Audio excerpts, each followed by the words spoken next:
suivre notre enseignement. Comptez sur ceux qui sont des fils dangereux. Le premier jour, nous avons dit un fils est issu d'un père. Donc il était nécessaire que nous puissions parler des pères. Et pour arriver au fils, hier nous avons commencé à parler de quelques points sur les fils. Nous avons parlé des vrais fils, des signes pour des vrais fils et des filles. Alléluia. Nous avons partagé quelques points. Et aujourd'hui, nous allons aussi voir quelques points sur ceux qui sont des fils dangereux. Alléluia. Donc avant d'en arriver, il fallait qu'on puisse voir les points qui ont précédé, que nous avons vu les 2 jours précédents.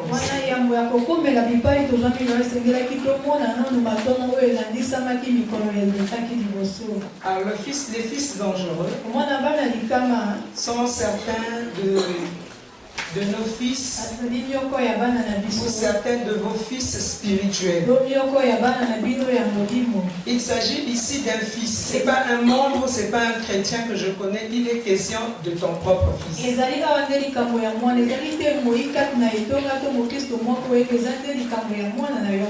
Donc c'est ce type de fils-là qui peuvent causer des grands malheurs à leur père.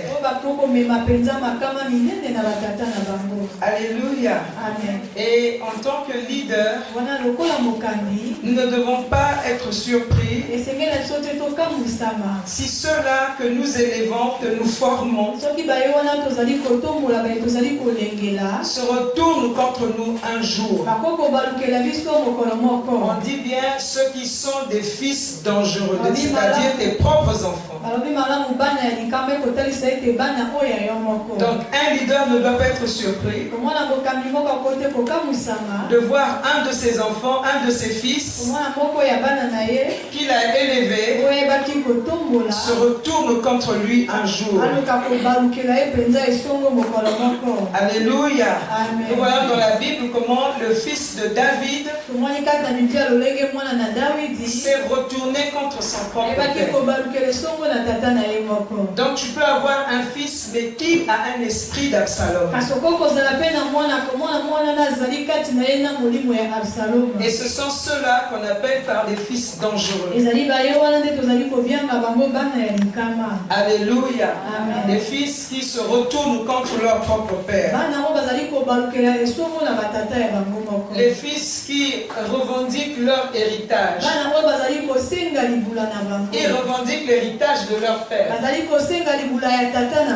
Les fils qui sont habités par l'esprit d'Absalom.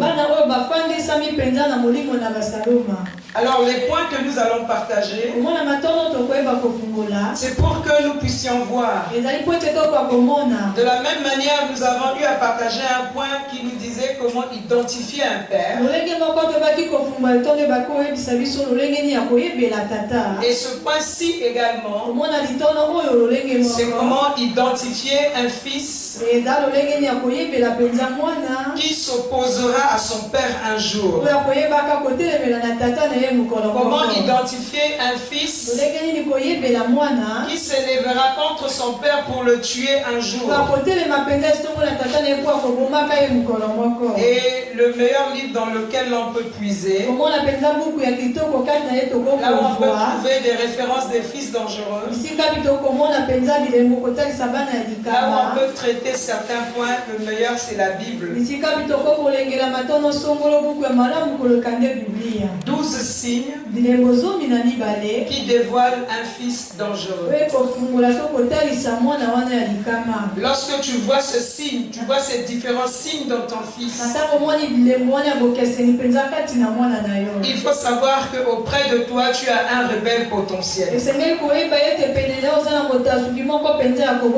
C'est ton fils, et il y a l'esprit d'Absalom, il y a l'esprit de rébellion, qui habite dans la personne. Alléluia. Amen. Alléluia. Amen. Le premier point. Un fils dangereux est plein de ressentiment et d'amertume. Il souffre dans son cœur, il a des pensées négatives. Il est rempli de ressentiment. Il pense les choses négativement. Alléluia. Amen. Il est plein de ressentiment. Et il gère cela dans son cœur. 2 Samuel chapitre 13 verset 22. Lorsque Amnon avait violé la sœur d'Absalom, il avait violé Tamar, la Bible dit, Absalom ne parla ni en bien ni en mal avec Amnon. Mais il le prit en haine parce qu'il avait déshonoré Tamar, sa sœur. Alléluia. Amen. Alléluia. Amen. Nous lisons aussi 2 Samuel chapitre 13 verset 32. La Bible dit, Jonadab, fils de Chiméa, frère de David, prit la parole et dit que mon Seigneur ne pense point que tous les jeunes gens, fils du roi, ont été tués. Car Amnon seul est mort. Et c'est l'effet d'une résolution d'Absalom. Depuis le jour où Amnon a déshonoré Tamar, sa sœur. Absalom n'a jamais pardonné son frère. Et depuis 2 ans, il était en train de gérer la haine contre son frère Amnon. Il a planifié sa vengeance. Et il a tué son frère au temps opportun. Il a organisé sa réunion pour tuer son frère. L'un des signes qui vont te permettre de connaître qu'il y a un fils dangereux parmi tes enfants. Ce sont des gens souvent pleins de ressentiment et pleins d'amertume. Absalom n'avait pas parlé. Lorsqu'il a fini d'asseoir tout son plan, lorsqu'il a fait croire à Amnon que tout était passé, Amnon a oublié ce qu'il avait fait. C'est à ce moment-là qu'il a réagi. Il y en a aussi parmi nous. Ils sont remplis d'amertume. Ils ne vont pas te dire, mais il peut dire à côté. Il peut dire à certaines personnes. Et très souvent ces choses nous reviennent. La personne qui a l'amertume dans son cœur par rapport à quelque chose que certainement d'anormal selon lui que le père fait. Absalom avait sa colère parce que David devait réagir d'une certaine manière. David était roi et il connaissait la loi. C'est une famille qui a été faite en Israël. Tout ce qu'il y avait comme sang pour Amnon, c'était la mort. Mais David n'avait pas tué son fils. Alléluia. Amen. Et Amnon a commencé à gérer cette colère. Les fils dangereux sont remplis d'amertume et de ressentiment. Alléluia. Amen. Et lorsque tu as un fils dangereux, le problème qui est dangereux aussi pour le leader, pour le pasteur, pour le père, c'est qu'il s'agit d'un fils. quelqu'un issu de toi et une personne qui est à côté de toi. Et c'est ça qui est dangereux. Alléluia. Amen. Alléluia. Amen. Un deuxième point, en ce qui concerne les fils dangereux, les fils dangereux attaquent leurs frères. Alléluia. Ils attaquent leurs frères. Nous sommes dans 2 Samuel toujours, 2 Samuel 13, verset 28. Là où Absalom a attaqué son frère. Il a dit, frappez Amnon. Alors tuez-le. Ne craignez point. N'est-ce pas moi qui vous l'ordonne? Soyez ferme et montrez du courage. Non seulement il a la capacité de tuer son propre père, il tue également son frère. Et cela se passe aujourd'hui. Je ne sais pas si ailleurs c'est partout ailleurs comme ça.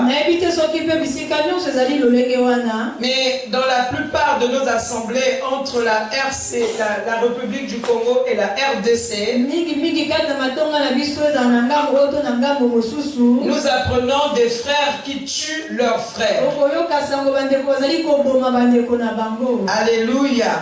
Des frères qui tuent leurs frères. Tu peux tuer ton frère en le haïssant. Alléluia. Amen. Lorsque tu critiques ton frère, tu es en train de le tuer également. Vous allez trouver des personnes, des fils qui travaillent entre eux, mais il y a un dans son cœur qui n'aime pas l'autre.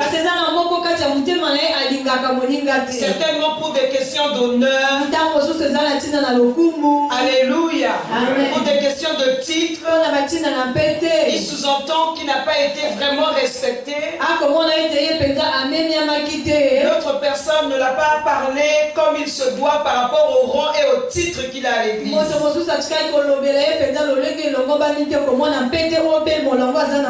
y a des gens, combien même tu peux demander pardon, il peut écouter, mais dans son cœur, il garde sa position. Il ne te pardonne pas. Et la personne est normale, en train de servir Dieu. On nous a rappelé encore à l'école d'autre chose que lorsque nous sommes chrétiens, nous avons 2 types de fruits à produire. Nous avons le fruit de caractère et le fruit des âmes gagnées. Mais très souvent nous sommes zélés pour les âmes. Avec tout ce que nous recevons comme enseignement, on réalise que c'est la grande mission, c'est la mission première. Nous sommes sauvés pour le gain des âmes. Mais de l'autre côté aussi, Dieu nous appelle à traiter notre caractère. Dieu nous appelle à traiter notre cœur. Il y a des gens qui servent le Seigneur mais qui n'aiment pas les autres. Moi parfois j'ai la plainte des enfants ici. Quand j'appelle un tel, généralement il ne répond pas. Mais quand je l'appelle parce que tu es à côté, la personne répond. Même en souriant. Mais en temps normal, je peux l'appeler, la personne fait comme si elle n'a pas entendu. Mais tu es responsable. Alléluia. Amen. Si ton frère a péché, si tu reproches quelque chose à l'autre, appelle la personne. Prie avec la personne. Parle à la personne, tu vas aider ton frère. Alléluia. Amen. Pourquoi haïr un frère? Des fils dangereux ont la capacité de chanter à l'église, de se tenir par la main, dire nous sommes un dans un lien d'amour. Mais après avoir fini de chanter nous sommes un dans un lien d'amour, commence à critiquer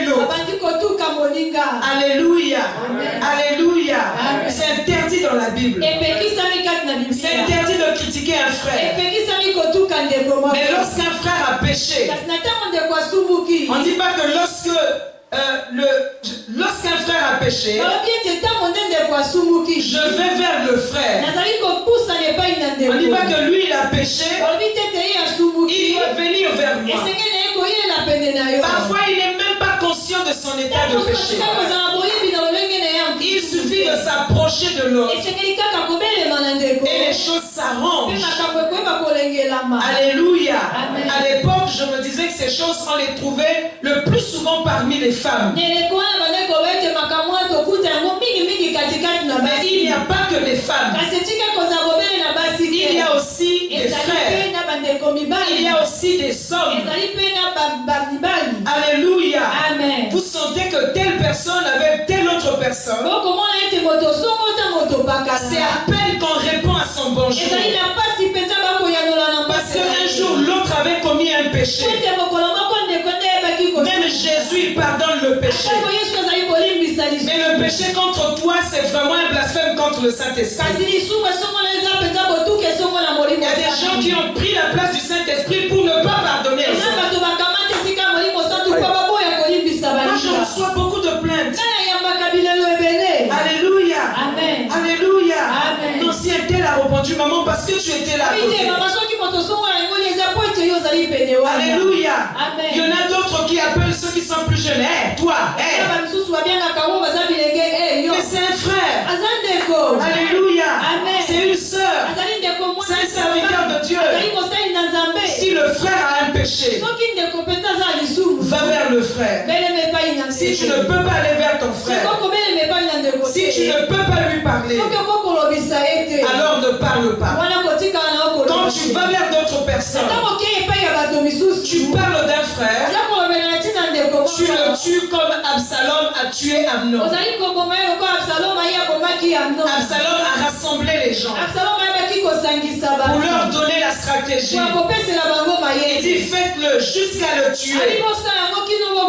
N'est-ce pas moi qui vous parle? N'est-ce pas moi j'ai décidé qu'on puisse agir de la sorte? N'est-ce pas moi qui suis à côté du pasteur? Je vous ai dit, n'adressez plus la parole à telle personne, faites ceci. Il y a des gens qui agissent de telle manière. Moi je parle des choses que je vois. Alléluia. Amen. Alléluia. Amen. Ceux qui sont des fils dangereux. Un autre signe. Les années de difficultés et d'épreuves n'affectent pas les fils dangereux. C'est un troisième point. Les années de difficultés et d'épreuves n'affectent pas les fils dangereux. Nous avons lu dans 2 Rois. Alléluia. L'attitude d'Absalom. Et au chapitre 14, verset 28, la Bible nous montre Absalom a demeuré comme ça pendant 2 ans. Et pendant ces 2 ans, il n'a pas vu la face de son père. Parce qu'il était en colère contre son père. Qui n'avait pas châtié Amnon comme il se doit. Pendant 2 ans, le fils du roi s'est éloigné de son père. Absalom s'est retiré pour être en exil. Alléluia. Amen. Et on se disait aussi, pendant les 2 ans, après avoir fait ce qu'il avait fait, lorsqu'il s'est retiré, cela allait peut-être le changer. Alléluia. Amen. Et cela allait peut-être le corriger. Absalom n'avait jamais changé. Alléluia. Amen. Parce que après son frère, alléluia, lorsqu'il revient, il va finalement attaquer son propre père. Il va finalement attaquer son propre père. les temps de difficulté, les temps d'exil ne changent pas un fils dangereux. Dans la difficulté, lorsqu'il est châtié par rapport à ce qu'il a fait, lorsqu'il est suspendu par rapport à sa façon de travailler, pendant ce temps de retrait, un retrait forcé, si c'est un fils dangereux, lorsqu'il va revenir, il va refaire les mêmes choses. Sinon, il va faire plus qu'avant. Et c'est ce que Absalom a fait. Les fils dangereux pensent être irrévocables. Les fils dangereux pensent être irrévocables. C'est le type de personne indispensable. Bien aimé, lorsque tu penses être irrévocable, lorsque tu penses que tu es indispensable, tu es un fils dangereux. Lorsque tu penses que tu es intouchable par rapport au profil que j'ai à l'église, on ne peut pas me toucher. On ne peut rien faire contre moi. Je suis indispensable. Si je m'absente seulement, l'œuvre ne pourra pas avancer. Alléluia. Amen. Si je m'absente, l'œuvre ne pourra pas avancer. Bien aimé, nous devons savoir, quel que soit ce que nous faisons à l'église, et parfois tu es la seule personne à le faire. Personne ne le fait encore mieux que toi. Ou encore personne ne connaît faire ce que tu fais. Il faut savoir que tu n'es pas indispensable. Parce que sans toi ou avec toi, l'œuvre de Dieu va continuer. Alléluia. S'il n'y a pas un pianiste, mais on peut louer Dieu sans un pianiste. Tu n'es pas indispensable. Alléluia. Amen. On n'a pas besoin de te supplier. Mais si dans ton cœur, tu sais en toi-même que tu es indispensable, sache que c'est un mauvais signe. Tu es certainement un rebelle potentiel. À une époque ici à l'église, nous avions eu des personnes, alléluia, amen, surtout au niveau de la musique, un chanteur qui fait le programme le samedi, et le dimanche il ne vient pas à l'église. Non, parce qu'il vit loin, il n'avait pas l'argent du bus. Alléluia. Amen. Mais lorsque tu es en répétition avec les autres, dis à ton responsable que tu n'as pas l'argent du transport pour revenir demain. Ce matin, on nous a parlé du sacrifice. Vous savez qu'il y a des gens qui sont à l'aise dans l'église parce qu'il n'y a pas de sacrifice. Là, nous avons un programme. Je crois qu'on m'a encore envoyé le message, le SMS. Si ce n'est pas une erreur de ma part, que le programme va continuer. Je crois que l'annonce passera le dimanche dans les assemblées. Il y a un enseignement qui sera donné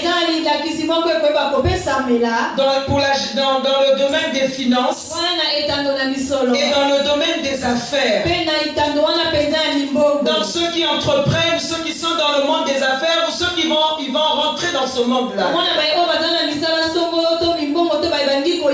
Et l'annonce envoyée dit ceci, que le transport sera à la charge de la direction du centre. Vous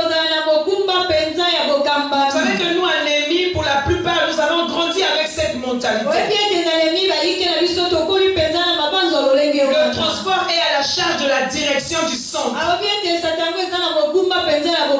Donc pour ta formation, pour te sortir de l'ignorance, on doit te supplier, te donner l'argent pour que tu ailles suivre la formation, pour que tu grandisses. C'est pas normal. C'est des mauvais enseignements. Alléluia. C'est pas des choses qu'on doit dire aux gens. Certains sont disponibles parce qu'il n'y a pas de sacrifice. Nous irons prier pour un bien-aimé là-bas. Où est l'argent du transport? Et quand l'église a oublié l'argent du transport, mais le bien-aimé va mourir. Beaucoup de gens pensent qu'ils sont indispensables. Ils pensent qu'ils sont irrévocables. Alléluia. On ne peut rien faire sans eux. Et il n'y a pas de sacrifice.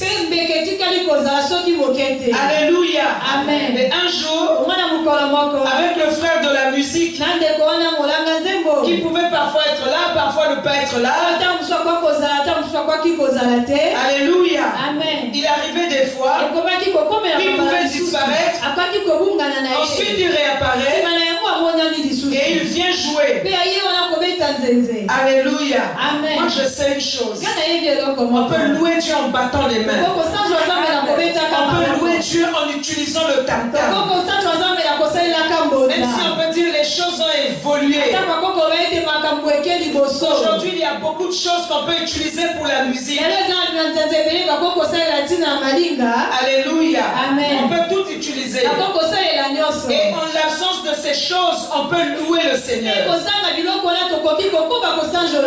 Un jour le frère est arrivé. Tu ne joues pas. Alléluia. Alléluia. Tu ne joues pas, bien-aimé. Tu n'es pas indispensable. Beaucoup de leaders souffrent parce qu'ils ont rendu certains enfants dangereux, indispensables. On les supplie. Il faut qu'un tel soit là. On lui donne l'argent. Chaque dimanche, il y a une certaine somme. Des personnes indispensables dans l'église. On vous donne l'argent pour servir Dieu. J'ai assisté à des discussions où les gens rappelaient, mais mon argent d'hier, je n'avais pas pris. Tu ne peux pas être béni. C'est-à-dire les 100 francs que tu reçois après chaque culte. C'est ça déjà ta récompense. Dieu ne peut plus te bénir. Puisque quand tu termines, tu t'attends à ce qu'on te donne l'argent. Quand ça traîne trop, tu te rapproches. Mon argent est où je dois partir. Alléluia. Tu reçois des hommes la récompense. De 1000 francs, de 500, de 2000. Alléluia. Une fois nous avons fait un travail ici. Il y avait une catégorie de serviteurs. Et ils m'ont exigé. On m'a passé le message. Voilà, cette catégorie dit, puisqu'ils vont arriver ici depuis 13 heures pour travailler, il faut faire à manger pour eux. Il faut donner quelque chose pour manger. Alléluia.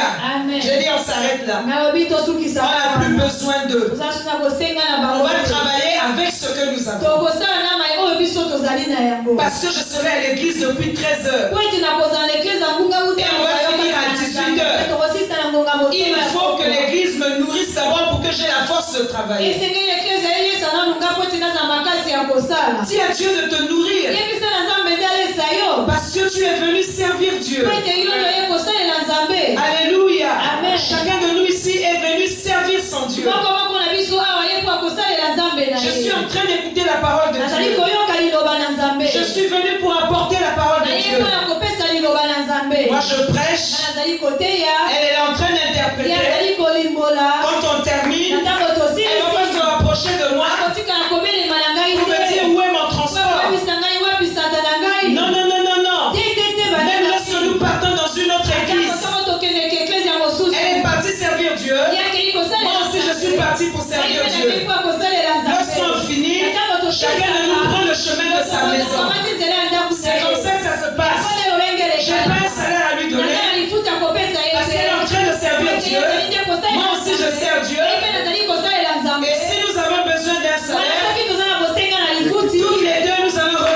Dieu.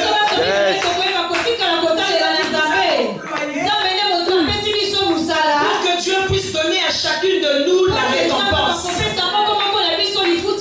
Aucun interprète, aucun intercesseur, aucun pasteur qui doit m'accompagner. Et à la fin, son argent du transport est chez moi. Alléluia. Amen. Mais c'est cette mentalité que nous avons à Néhémie. Il y a même des gens indispensables à l'église. Des gens qui sont conscients que si je ne suis pas là, ça ne va pas marcher.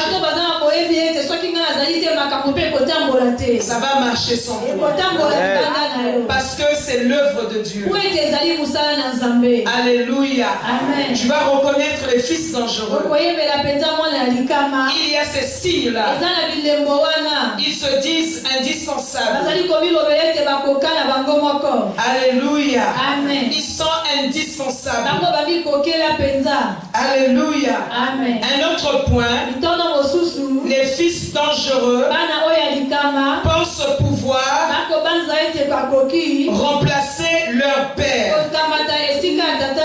Les fils dangereux pensent pouvoir remplacer leur père. Absalom disait, qui m'établira juge dans le pays? Tout homme qui aurait une contestation et un procès viendrait à moi et je lui ferai justice. Alléluia. Amen. Absalom avait le désir de prendre le contrôle et de remplacer son père. Absalom pensait être l'égal de son père. Alléluia. Amen. Il pensait être l'égal de David. Si tu as l'esprit d'Absalom, tu vas toujours penser être l'égal de ton père. Je peux bien le remplacer. Je peux bien faire ce qu'il fait. Alléluia. Amen. Absalom voulait immédiatement remplacer son père. Et il a vieilli, il n'arrive plus. Alléluia. Amen. Je peux le remplacer. Je peux faire ce que fait le père. Je peux même faire mieux que lui. Je suis jeune, j'ai la vigueur. Et Absalom a commencé à parler au peuple. Qui va m'établir? S'il a un problème, je vais l'aider. Il disait au peuple, voyez comment ça se passe? Même si tu viens présenter ton problème, chez le roi là-bas, personne ne va s'occuper de toi. Mais si seulement moi j'étais responsable, si seulement j'étais établi juge dans ce pays, j'allais arranger tous vos problèmes. J'allais arranger tous vos problèmes. Tous les fils dangereux ont un vœu secret. Et le vœu secret des fils dangereux, c'est remplacer le père. Il est déjà là depuis longtemps. Alléluia. Amen. Mais il peut partir et me laisser. Quand je conduis, quand il n'est pas là, vraiment l'église est dans la joie, on s'épanouit. Et lorsqu'il revient, il rend les choses lourdes. Je peux bien faire ce qu'il fait. Je suis égal à mon père. Alléluia. Amen. Et Lucifer l'a dit. Il va élever son trône au-dessus du trône du Très-Haut. Pas à côté, mais au-dessus du trône du Très-Haut. Des fils dangereux. Ils pensent mieux faire. Lucifer, dans son désir d'être élevé, dans sa croyance d'être égal à son père, il était même capable d'oublier qu'il était une créature. Qu'il a été créé seulement. Alléluia. Lorsqu'on est fils, on est fils. Mais si nous sommes fils tout en ayant un esprit d'Absalom, bien aimé, il faut chasser cet esprit-là. Alléluia. Parce que tous les fils dangereux dans la Bible, tous ceux qui ont été habités par l'esprit d'Absalom, c'est comme lorsqu'on nous parle des différentes étapes de la déloyauté. Il y a une dernière étape qui s'appelle l'exécution. Les fils dangereux sont des fils rebelles. Les fils dangereux sont des fils déloyaux. Et tous les fils déloyaux finissent par l'exécution. Tous les rebelles finissent par l'exécution. Même dans la vie, dans notre quotidien, partout il y a eu des rebelles. Lorsqu'ils arrivent, ils ne s'appellent pas rebelles. C'est quelqu'un qui vient pour déstabiliser le père. Parce qu'il fait mal, parce qu'il est en train de détruire. Et moi je viens pour vous sauver. Je viens pour le déstabiliser. Il le déstabilise en le tuant, en le faisant fuir le pays. Mais lui aussi, il finit par la même chose. Tous les rebelles finissent par être exécutés. Alléluia. Amen. Tous les rebelles bien-aimés finissent par être exécutés. Et Absalom avait fini par l'exécution. Les fils dangereux critiquent leur père. Si tu veux savoir que tu es un fils dangereux, tu as l'habitude de critiquer ton pasteur. Si tu as l'habitude de critiquer ton père, sache que tu es un fils dangereux. Nous tous ici, nous sommes des fils. Tous nous ne sommes pas des pères. Tu es peut-être père parce que tu es pasteur principal d'une assemblée. Donc tu es père spirituel. Ce qui est différent des autres types de pères que nous avons. Donc tous ici, nous sommes des fils. Mais tous nous ne sommes pas des pères. Mais le fils dangereux, il critique son père. Il trouve toujours quelque chose à dire. Et s'il reçoit un enseignement comme celui-ci, lorsqu'il va voir un autre pour l'entraîner dans la critique, regardez comment il va commencer son enseignement. Mais ce que je te dis là, ce sont des choses réelles. C'est pas que je suis venu critiquer. C'est pas que je critique, non, je ne critique pas, c'est notre père. Mais je te dis seulement, il exagère. Alléluia. Les fils dangereux parlent comme ça. Il ne peut pas vivre sans critiquer. Et il critique son propre père. Je veux dire à quelqu'un cet après-midi, chaque fois que tu critiques un homme de Dieu, ou précisément chaque fois que tu critiques ton père, il y a un démon qui rentre en toi. Chaque fois que tu critiques, il y a un démon qui rentre en toi. Alléluia. Parce que tu as en toi cet esprit-là. On nous avait enseigné l'esprit d'accusation. Tu as cet esprit-là, l'esprit de calomnie. Il y a un esprit qui rentre en toi. Parce que celui qui calomnie, il est diabolos. Alléluia. Alléluia. Les fils dangereux. L'un des signes Il critique leur père. Il critique son pasteur. Alléluia. Amen. Chaque fois qu'il trouve l'occasion, il le critique. Il le frappe. Alléluia. Amen. Moi j'ai l'habitude de partager un témoignage. C'est des choses que j'ai connues dans mon parcours. J'ai rencontré une maman. Elle est toujours avec nous dans le ministère. Et ce jour-là, lorsque je l'ai rencontrée, je n'étais pas pasteur. Quand j'ai rencontré cette maman, donc elle était en train de venir. Et moi aussi, j'allais dans une certaine direction. Quand je l'ai vue, je savais que nos voies allaient se croiser. Mais avant qu'elle ne se rende compte de ma présence, moi je l'avais déjà aperçue. Il y avait une avenue qui nous séparait. Bien aimé, je ne devais pas changer de direction. Le chemin le plus court pour moi, c'était aller droit. Et dès que j'ai aperçu la maman de l'église là, j'ai changé de direction directement.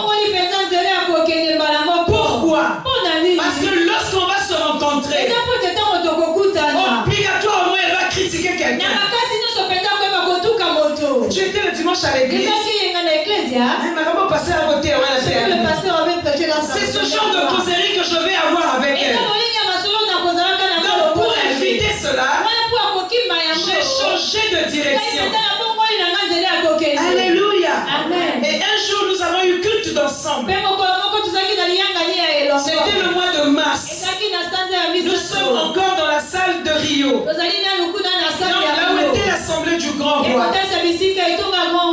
Et à ce culte-là, papa n'avait pas prêché. Et comme c'était la journée de la femme, j'ai été programmée comme oratrice au culte d'ensemble. Ce n'était pas zone A, zone B. Nous nous retrouvions tous au cinéma. Et j'avais eu cette grâce-là de me tenir devant le peuple de Dieu et de prêcher. Lorsque le culte a pris fin, je suis descendu. À la fin du culte, ma maman que j'avais invitée là, elle est venue vers moi pour m'encourager. Oh, c'était bien. Mais quand j'avais appris que c'est une femme qui va prêcher, moi je me disais, si on met seulement un tel, je vais sortir de la salle. Et quand je t'ai vu monter, je suis resté dans la salle. Quel esprit! Alléluia! Quel esprit! Tu ne peux pas t'épanouir. Tu ne peux pas aller de l'avant. Parce que tu es diabolos. Et si c'était maman un tel, j'allais sortir de la salle. Alléluia! Il y a des chrétiens qui traitent un côté. Je garde les âmes. Mais mon caractère, mais mon comportement, mais la sainteté, ce n'est pas mon problème. Tu ne peux pas séparer la sainteté dans ta marche avec le Seigneur avec les autres services que tu peux offrir. Alléluia. Si Samson était tué, mais c'est parce qu'il a séparé la sainteté de la puissance. Les deux vont ensemble. Alléluia. La sainteté et la puissance vont ensemble. Lorsque tu ôtes la sainteté, tu restes seulement avec la puissance. Tes yeux seront crevés. Ton ministère va s'éteindre. Alléluia. Alléluia. Mon histoire est vraie. Hein? Vous avez vu, j'ai parlé du cinéma Rio, j'ai parlé de tout ça. C'est une chose vraie. Si c'était maman un tel, j'allais sortir de la salle. Mais si elle a péché contre toi, va vers ton frère. Alléluia. Ne sais-tu pas que celui qui est son frère est un meurtrier? Alléluia. Amen. Les fils dangereux. Alléluia. Amen. Ils critiquent leurs frères. Alléluia. Ils critiquent leur père. Absalom a critiqué son père. Absalom a commencé à demander qu'on l'établisse juge. Il dit tout homme qui aura un procès ou une contestation viendrait à moi et je lui ferai justice. Je vais arranger son problème. Et tant que vous allez rester avec le vieux David, je ne sais pas, hein? Vous voyez